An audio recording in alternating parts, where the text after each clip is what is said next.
Hey, good morning. It's early on a Sunday morning, so I'm not going to be too loud. Don't want to wake the neighbors up. After a couple days of rain, we are going to make a brisket. Um, I'm going to be prepping the grill here, and I'll show you how I do that in just a minute. But we're going to go and start off last night when we started trimming the brisket and getting that ready to go. So let me show you how we prepare the brisket, then I'll show you how we prepare the pit, then we'll get started with the cook. All right, so what we got here is about a 16, 17 pound packer brisket. It's a USDA Prime. We got it from Costco. So what we're going to do is get this out of the packaging, and we're going to start trimming this up. And we're going to trim off a bit of the fat, get it all shaped up. We'll get it seasoned and let it sit overnight in the refrigerator. And then we'll throw it on the Kamado Joe first thing in the morning.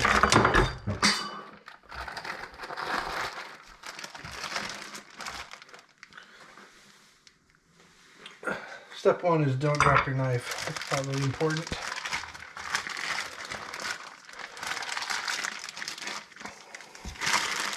One of the things I'm going to do with this cook is everything that I trim I'm going to save, and we're going to use. If it's a bit of meat, we'll grind it up. We'll make ground chuck or hamburger out of it. If it's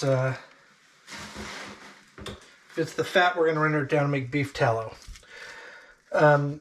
When it comes to trimming, I always err on the side of trimming. I think a lot of people try to trim as little fat as possible or as little meat as possible. The challenge with that is there's a few things that we're looking for. One is we're looking for hard fat. It will not render during the cook. This is just a big block. You can feel it. It feels like a brick, right? So one, we want all of that gone. Two, you can also see even parts of the meat here right around the edge. Doesn't look too terribly appetizing. There'll be a couple parts that you'll see that you'd be like, I really want to take a bite of that. The other is other areas like this where you can see how thin the meat is. That's going to burn. So not really good use to keep that in there. And then there's other areas where the fat is just really thick, and we want to get, again, hard fat up here, really thick fat right here. Trim it down to about 1/4 of an inch. The fat that we leave and remain, we want to make sure that it renders down and helps with the cook. The whole part of this is to cook it low and slow so that the collagen in the meat, collagen is just the protein that mammals have that makes the meat kind of stringy. We want to render that down. We also want to render the fat down because that's going to be all the juiciness. One of the things that I'll show you is with the tallow, we're going to actually inject the tallow back into this. So what we're going to see is we're going to try to skim off. This is the flat. Again, if you're not familiar with brisket cut, it's actually 2 meat muscles. This here is called the flat. It's the leaner piece of it. And then up here, this you can see it's actually much more marbled. You see a lot more fat in line with the meat. This is called the point. If you could feel this right now, it's a very different texture. This actually is some of the nicer cuts in it. So sometimes we turn this into burnt ends, which we'll probably do tomorrow. So we're going to shave off a bit of this just because the meat is so fatty. We don't need all of this up here. And then we'll trim off some of this other bits here. We'll cut out the thinner parts. And again, I'm saving all of it, and we'll either cut it down. So watch with me as we cut a bit of this fat off.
Any sharp edges here we want to just kind of trim out.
All right, so we've mostly trimmed out most of the fat, most of the silver skin. You can see a bit of it there. I'm not a perfectionist by any means on any of this stuff. I just try to cut out mostly what I think would be a really tough bite or a tough thing to render out. There was a piece right in here that we cut out entirely. There was like a artery or something else like that. Seemed to be like a issue with the butchering. Again, wouldn't want to have that as a bite. Notice that I trimmed up a lot of it, so the meat's a lot thicker. We have a thin 1/4 inch fat all the way around. So what we're going to do now is we're going to go ahead and just season it all around. We're going to stick it in the fridge overnight, and what I'm going to do is with all the trimmings, I'm going to turn that into beef tallow, and I'll show you in the morning how we can leverage that to make this really, really nice and juicy. Again, you can kind of see this fat line right here separating the flat, should be really apparent, and the point. When it cooks, these will actually begin to separate a bit more. And when we look at you can also see, you know, this is the meat going this way, and then this is the meat going this way. This fat line right here will begin to separate. We will pull this part off, chop them up, and make burn ends on it. Again, you can see where the muscles separate there. Again, the reason why I cut all this out and had this cavity here is because this was just all hard fat. Not a really tasty bite at all. Fat's useful, but not right there. So what I'm going to go ahead and do is use a seasoning rub. This is a store-bought one you can get called Meat Church's Holy Cow. I'm just going to put some olive oil all over this, use it as a binder just to make it a little sticky, and then we'll just put the rub on there. It's mostly just salt and pepper. Most of the time I take the time to make my own out of salt, pepper, a little bit of Lowry's seasonal salt, and maybe a little bit of garlic powder. If you want to add a little heat, a little kick, you can use some paprika or cayenne, but most of this is the over-the-counter stuff's pretty good too. So we'll just be using that, and we'll get this all seasoned up.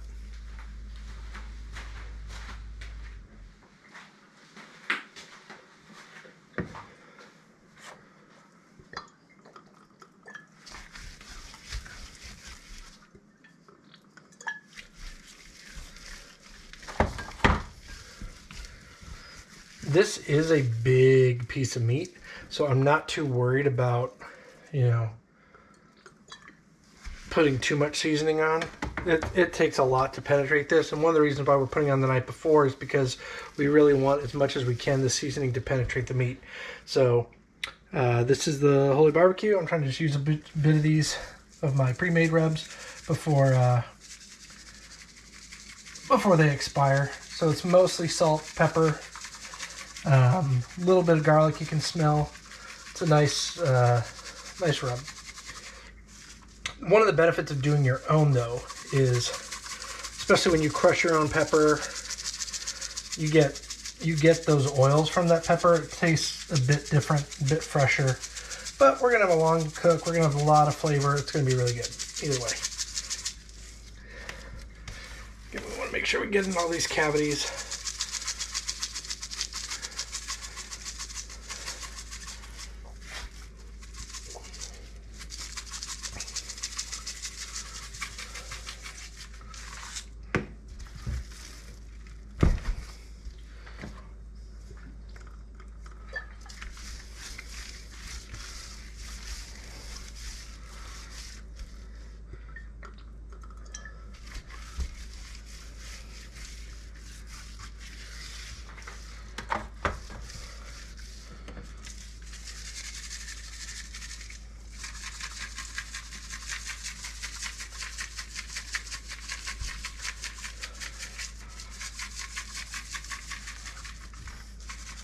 Make sure we get the edges.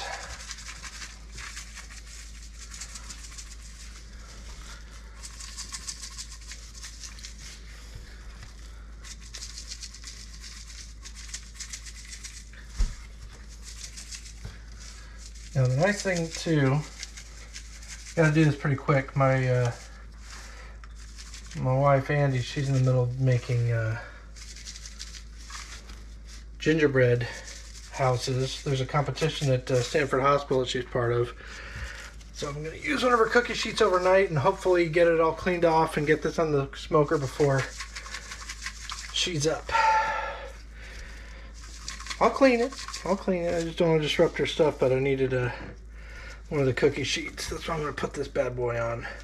So again, we're just making sure that we have an even distribution of the rub. Smells great. Like this is, I do love this rub. It does just, when you smell it, whether it's on steak or any type of beef, it just smells like barbecue. It's one of my favorites. We will be cooking this fat side up tomorrow, so that's how we're gonna actually put it on the cookie sheet. So let's do that now. All right, here's the fun part of the cook. You can see I have some leftover coals here at the bottom. I've already emptied the ash out. What we're going to do is put some of the smoking wood that we're going to use, and because this is a beef brisket, we're going to be using post oak. So I just put some of these chunks of wood in here. This is where we'll get a bit of that smokiness flavor. You also get it from the coal. I like putting the wood towards the bottom. I want it to be smoldering down at the bottom with the coals and be filtered through all the different coals. You also notice I'm not putting a lot. Smoking wood is a lot like seasoning, like salt or pepper. It infuses the flavor. If you put way too much in there, you can over smoke it. So the coal that I use has a bit of a strong flavor. Post oak's pretty strong too. This is not a heavy dose of it, but it's what we like. So we'll do that. The other important thing too is that most of the time when you're cooking, it's really up to about 140 degrees on most proteins of when they're even going to be getting that smoky flavor. So the early part's best. We can put some more wood in the ashtray down at the bottom actually. They'll smoke from there as well. But again, put those there. Now we'll load up some of the coal.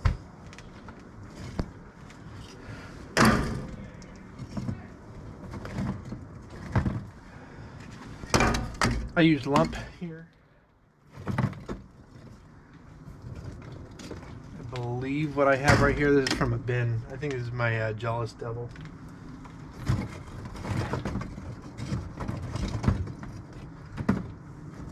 It's one of my favorite ones here. Because this is a longer cook, we're also going to fill up the basket pretty well.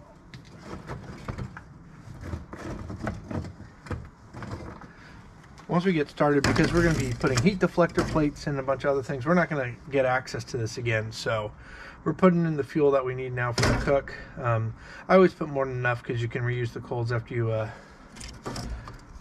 choke out the fire. So I'm not too worried about that. Yeah, I feel like we've got a nice amount of coals for our cook. Maybe a little more.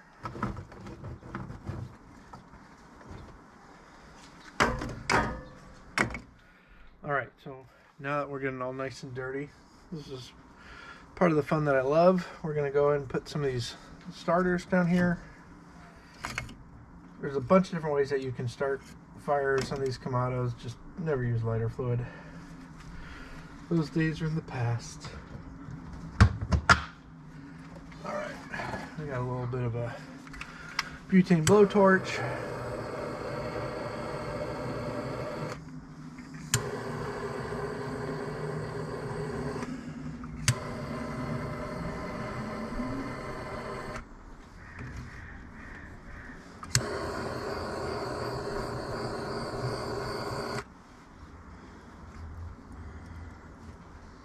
And really what we're looking for on all of these is just to get these coals starting to cook. You'll see I'll, once we know that those starters are getting oxygen, I usually cover them with a small piece of coal to make sure that we're getting some embers going.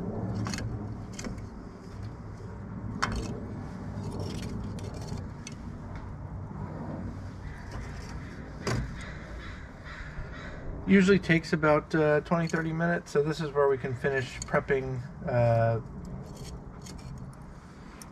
the rest of the brisket for the cook. So we're going to let these all heat up here. I may even close the dome here in a little bit just to make sure everything's rising in temperature. We will not be cooking at a high temp, somewhere between 250 and 300 for most of the cook. So we're going to let this all heat up, and we'll come back and set up the grill once it's getting around the appropriate amount of temperature.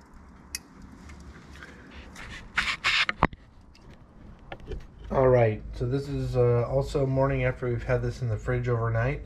I have some of the rendered tallow that we got from all the trimmings. What we're going to do is we're actually going to inject that. This is the cap, the fat cap. So I know there's plenty of fat on this end. But what I like to do with it, let's see if I can keep my clean hand clean. As you can see here, we'll put some more seasoning on here at the end. Here's the flat. There's not, this is a fairly lean cut. You had the fat on the top, you had the fat on the bottom, but what we're going to do is use our spit jack here. And we're going to inject some of this tallow in there. The reason for that is tallow's right from the beef. We get to reuse some of the part to keep this all moist and flavorful. So it's, we're going to wash this all out anyway at the end. So we got some of this, and what we're looking to do is just totally fine if we see it spill out on the top. That's totally fine. This is going to be cooked cap down. What we're doing, and you'll see it squirt out too,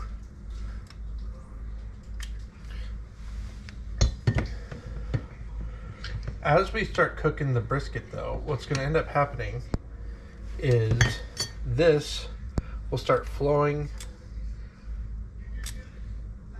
all throughout the meat and help it stay nice, juicy, and keep it from getting too overcooked. So we're just going to go plump this out. You can kind of see some of the muscles expanding when we're putting it in there, and that's exactly what we want to see.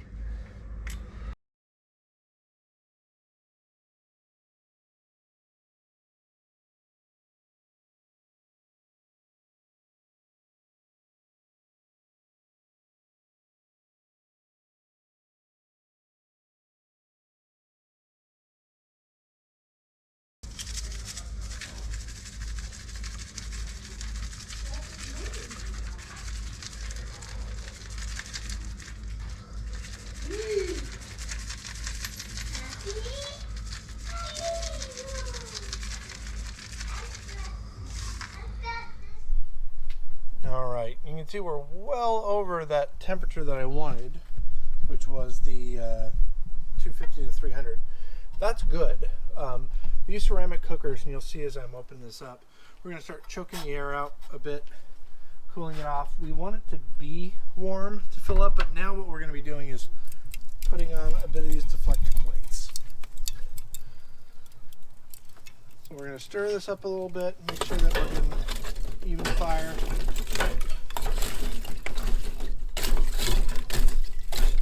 You can see some of the smoking wood hasn't been touched, some of it is. That's all good.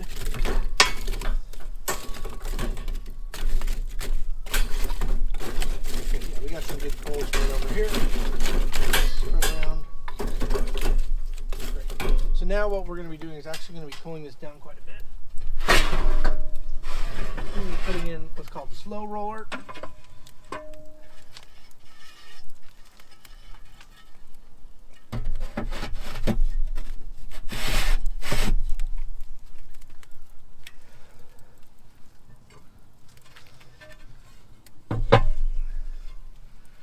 What this is doing is it's going to block the direct heat and the direct flames from getting to the brisket, and it will allow it to all smoke.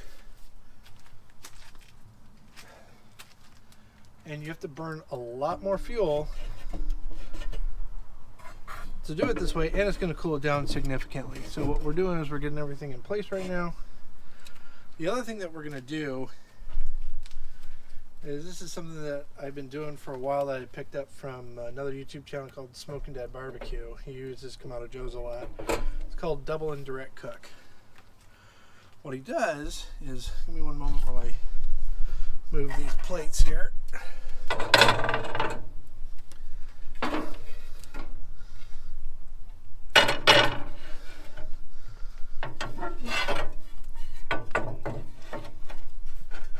puts 2 layers of insulation here.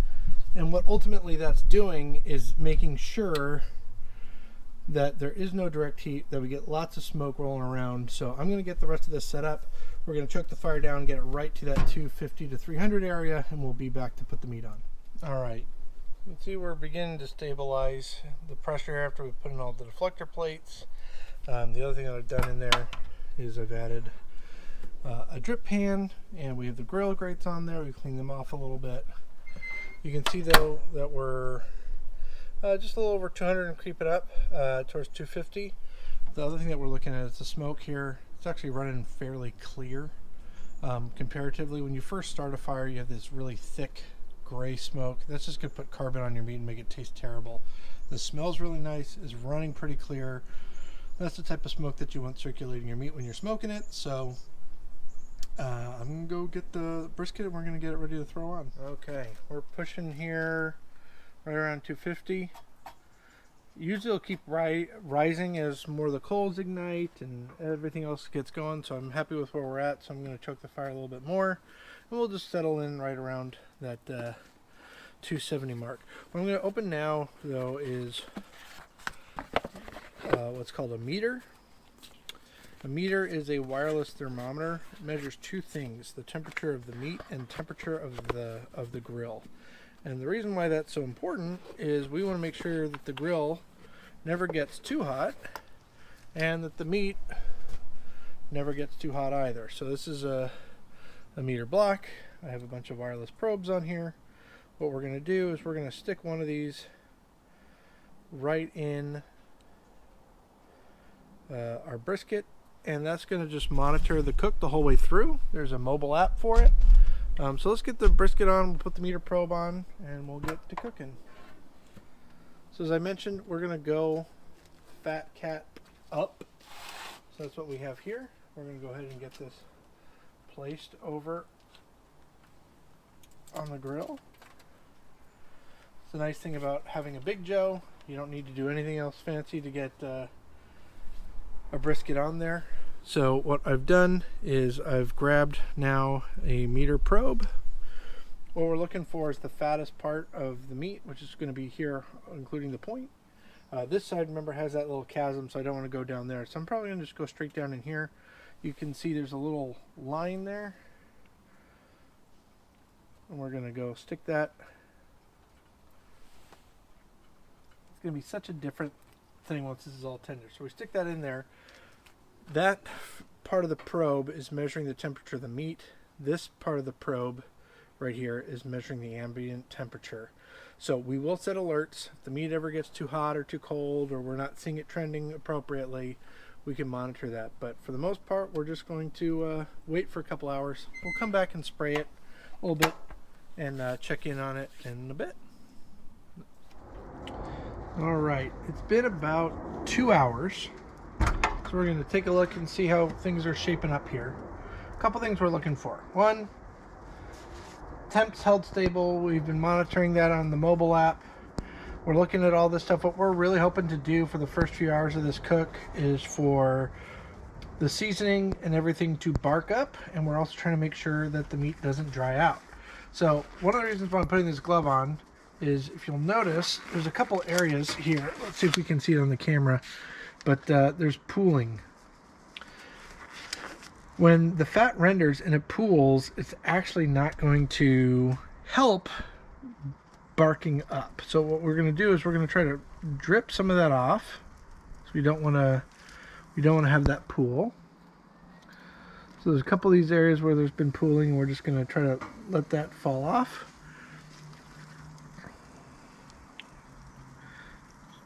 There's just a little bit of a divot there. The other thing that we're going to do is some of these edge points here, we don't want those to dry out. Nothing looks bad right now, but one of the things you can do is spray with apple cider vinegar and water. And just make sure nothing burns out. Because we're cooking at such a low temp, we're not too terribly worried.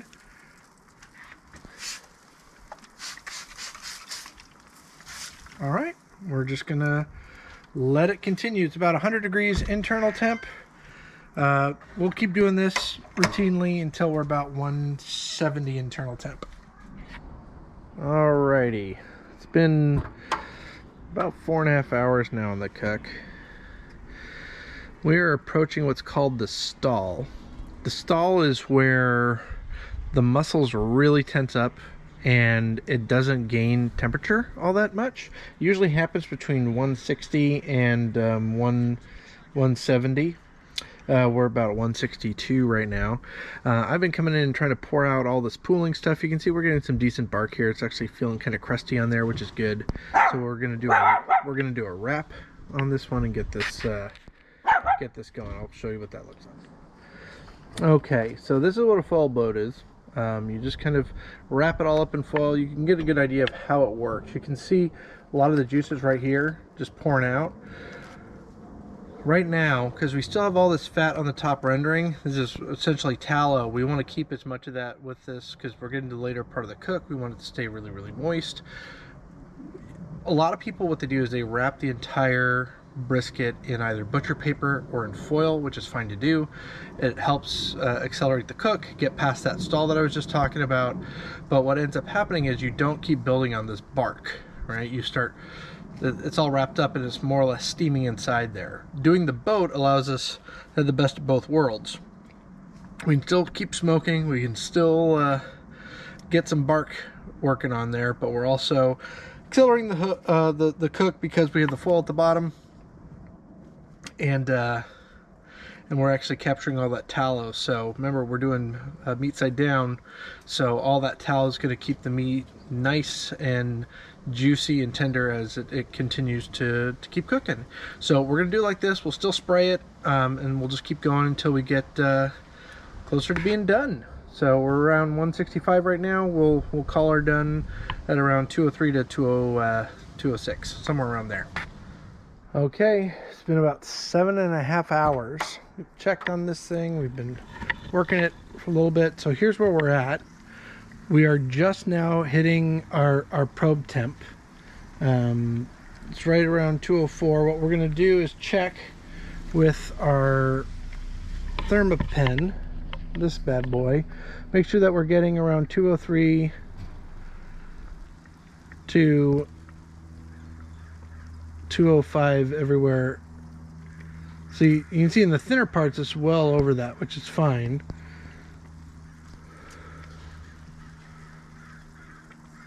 So I think what we're about done. The reason why I'm going to go ahead and pull this a little early is this top part is going to end up being the burn ends. Really, really tender. I'm putting no pressure on this. Like I'm literally just letting it drop, and it's just like right here. It's just going straight through. I'm not doing anything. It's just falling right in. So we're going to go ahead and separate the two of these things, and I'll show you what that looks like now. All right. We do not want to lose the juices from that foil boat.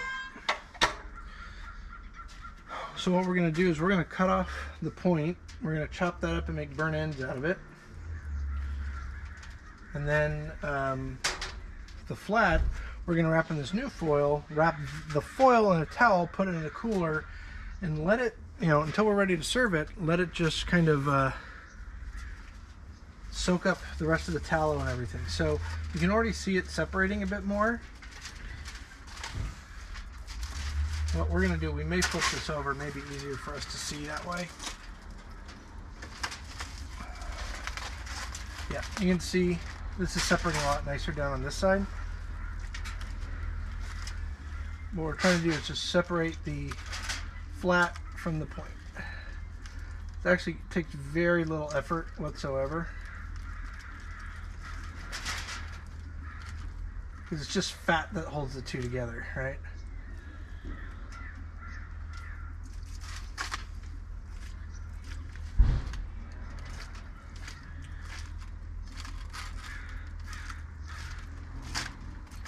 Okay. So here's the point. I'm going to pull this. We're going to take care of that and chop that up in just a second. This is the flat.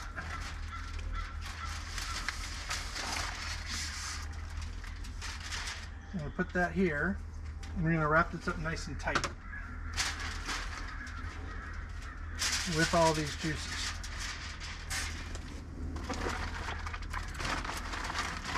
I don't want to use the foil boat because we are going to wrap this foil in a towel, and we want it to be as tight as possible.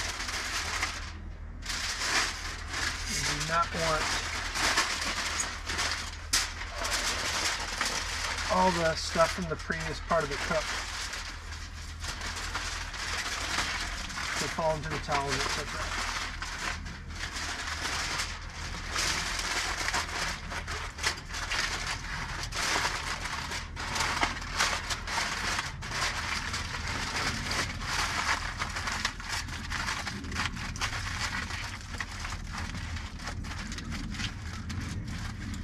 So I always do wash my towels because there's always going to be a little bit of leakage. This will still continue to warm up, raise in temperature a little bit, but because there's no additional new heat coming in, it's just going to insulate in itself, render a bit more, and absorb all that tallow and that fat that we've had. So now that we have it in here, you can rest it for a long time, like hours and hours and hours. Probably rest ours for about 60 minutes or so. So I just put that inside a cooler so it'll stay nice and insulated. All right, now what we're looking to do is, you can see how jiggly this is. That's a great sign. What we want to be able to do now is chop this up into little bite-sized bites. Again, similar to how I was trimming before, we're going to trim out what we really don't want it as a bite. Like, this is pure fat. We're not going to eat that.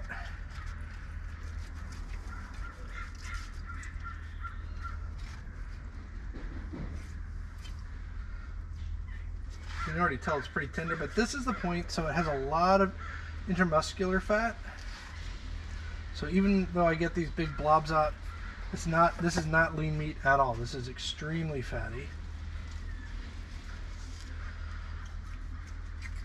It's fine to leave a bit of this on, because what we're going to do with this actually is we're going to put it back on the grill while the flat's resting, and we're going to let this render out a bit more with some barbecue sauce.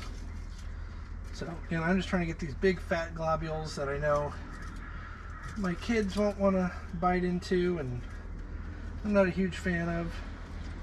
Most of that trimming though that we did last night is going to pay dividends here. Alright, so ultimately what we're trying to do is cut these into 1-inch cubes. So you can see here too with it, you can see that there's a lot of fat still right in there. That's perfect.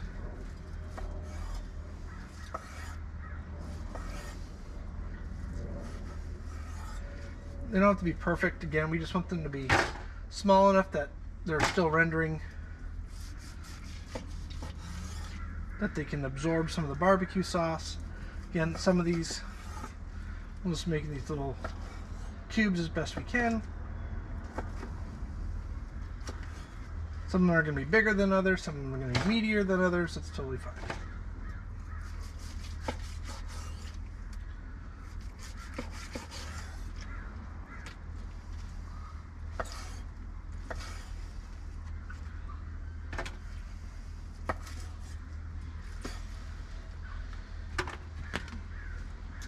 And when we get into it, sometimes you'll see it looks fatty on one end. We just look at the other and it sees there's meat there. There is, so we'll go ahead and continue cutting with it.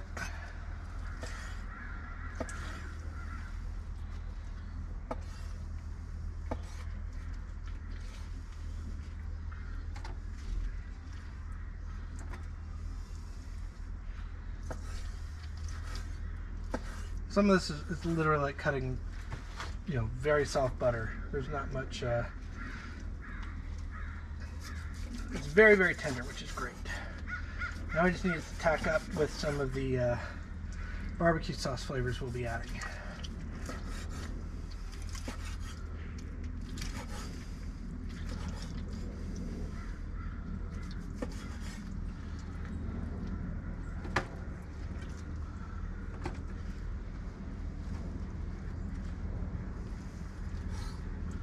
Some nice bark in different parts of this.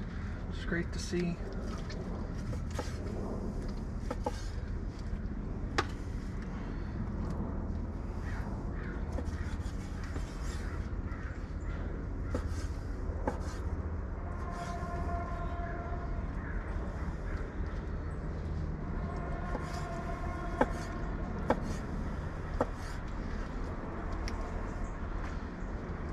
Alright, so what does this leave us with? We got these nice little meaty cubes. Really, really hot, right? So, what we're going to do, a couple things.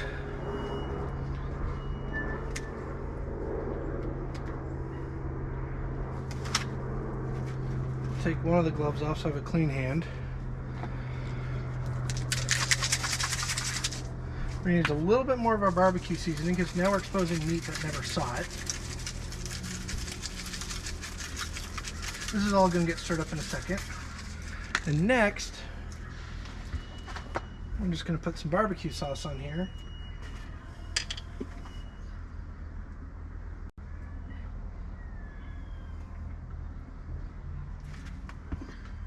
Now barbecue sauce is usually pretty thick, especially when you haven't mixed it with anything.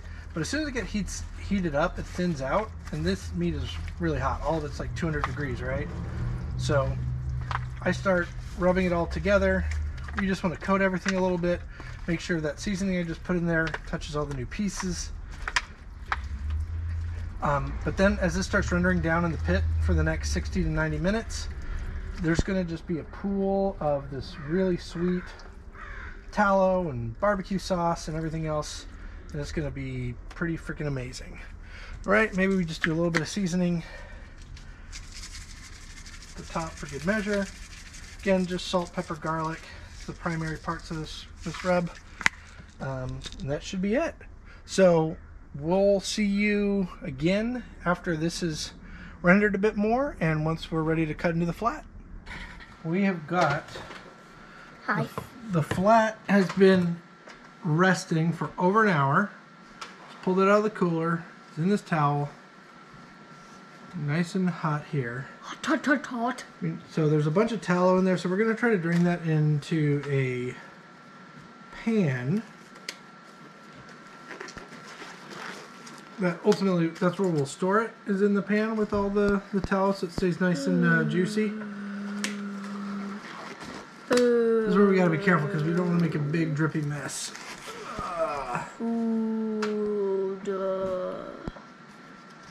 Please, not while we're doing the video. Alright. Kayla's going to be our taste tester because she's really hungry right now. Boom! Alright. Wait, can I see me? What? Before you can see them, for sure. So. Can you smell it? I see it dripping. So we're going to try to drain out real quick. This is probably terrible for video, but you'll see the grand reveal in a moment. Oh. Wait, why is it terrible for video? Because you're just seeing the back of it. Okay, here's what we're going to do. So? Very, very hot. Wait, so why are you seeing... Wait, what's wrong with seeing the back of it? Well, they're just watching the foil there. So ultimately what I'm trying to do is drain out all of the juices here.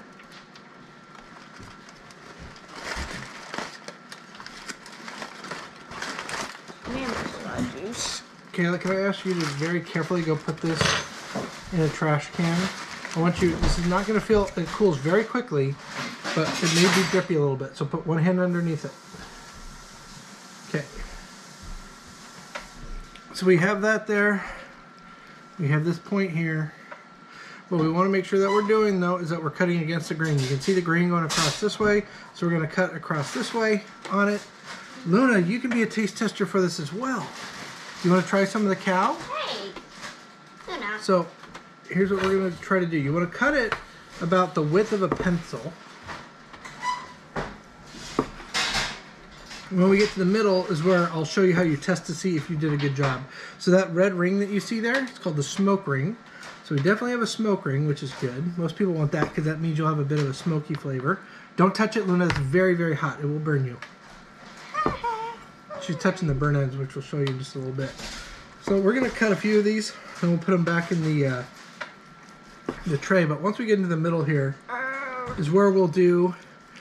We're gonna do a bend test, a pull test, and a taste test to see how this is. So you're gonna help with all three of those, okay? Are you almost at the middle, Daddy? Yeah, I think we are. What do you think? Up to here. How about this one? How about this is it? This is the guy. All right. So the first thing that we want to do is a bend test. At the beginning, this is usually super tough. Yeah. But what we want to do is kind of see if it's bendy and jiggly. Does it bend? Yes, so it bends. The other thing that we want to do is we want to pull and see if it sticks together, or if we just pull very gently, does it just tear apart like it did there? So this isn't the best we've ever done, but this is a pretty good one. This feels really, really tender, especially on the edge there. Can we skip to the taste testing? All right, so blow on this a little bit. Okay. Give me food. Oh. You want to try it? I need a fork. 20 out of 10. Your fingers. Okay. 20 out of 10. Pop your head in. 20 out of 10. All right, so we've got some really yummy brisket here. 9. You like a bit? You want another piece? I'd like just one more, please. 0. Where's 0 at? 0. We have made a video on the 0. There you go. If you all right, now the more important part is, can you go get forks, Kayla, really quick? Do not forget to. We'll do the. Don't forget to like and subscribe after this. Yep. So we have this. Quick, 2 forks. Mommy, do you want to do a taste test on the Mommy got burn us ends? covered.